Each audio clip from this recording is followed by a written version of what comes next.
Workers' compensation insurance is a type of policy that provides benefits to employees who are injured or become ill as a result of their job.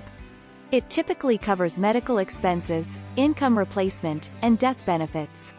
In the United States, the policy is provided by employers as part of a comprehensive benefits package. The policy is required in most states, though the specifics vary by state. Workers' compensation insurance protects both employees and employers. Employees are protected in the event that they are injured or become ill due to their job. Employers are protected from lawsuits that may arise from employee injuries or illnesses.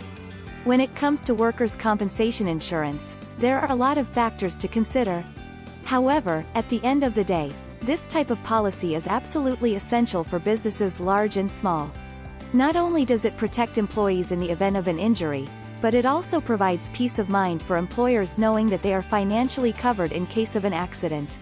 Workers' compensation insurance is an important part of any business, and it is well worth the investment. Providing financial assistance and peace of mind can help keep your workplace safe and productive.